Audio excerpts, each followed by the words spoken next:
Hello students, நீங்கள் 9th Maths Chapter 4 exercise 4.6 fifth sum பார்க்கலாம். Question பாருங்க. Draw an equilateral triangle of side 6.5 cm and locate its incenter. Also draw the incircle. So incenter first locate பண்ணனும். Next incircle draw பண்ண சொல்லிருக்காங்க. First rough diagram போட்டுக்கலாமா? So equilateral triangle 3 sides equal இருக்கும். Okay. So AB 6.5 cm, BC AC 6.5 cm. Okay. So first 6.5 cm எடுத்து ஒரு line போட்டுக்கலாம். Okay,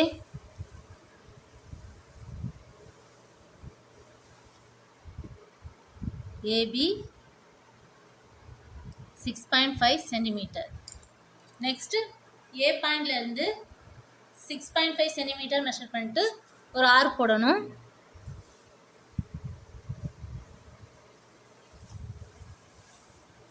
okay,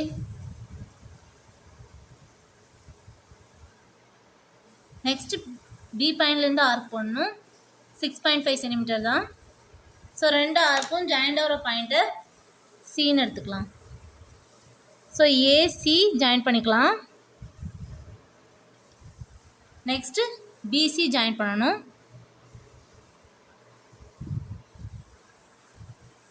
so இப்போ angle bisector வரையணும். ஸோ எனி மெஷர்மெண்ட்டில் பி பாயிண்ட்லேருந்து ரெண்டு ஆர்க் போடணும். ஓகே, ஸோ அந்த ஆர்க்லேருந்து ரெண்டு ஆர்க் போட்டு ஜாயின் பண்ணணும்.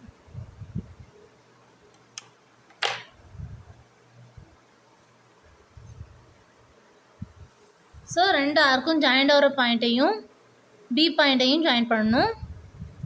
ஸோ இதான் ஆங்கிள் பைசெக்டர். நெக்ஸ்ட்டு ஏக்கு ஆங்கிள் பைசெக்டர் வரையணும். ஸோ ஏ பாயிண்ட்டுக்கு ஆங்கிள் பைசெக்டர் ட்ரா பண்ணலாமா? ஸோ ஏதாவது மெஷர்மெண்ட்டில் இந்த சைடு ஒரு ஆர்க், இந்த சைடு ஒரு ஆர்க்.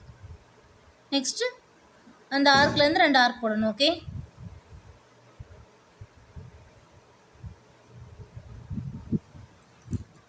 ஸோ ரெண்டு ஆர்க்கும் ஜாயிண்ட் ஆகிற பாயிண்ட்டும் ஏவையும் ஜாயின் பண்ணணும். ஓகே,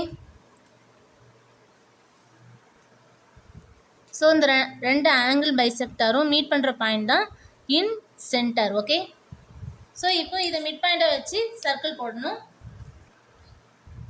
ஸோ ஐயை மிட் பாயிண்ட்டை வச்சு ஒரு சர்க்கிள் போடணும். ஓகே, ஸோ இந்த சர்க்கிள் 3 சைட்ஸையும் டச் பண்ணுற மாதிரி இருக்கும். ஓகே, ஸோ இதுதான் in circle.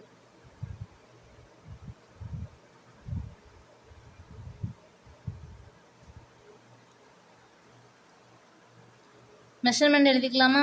AC 6.5 cm, AB 6.5 cm. Okay,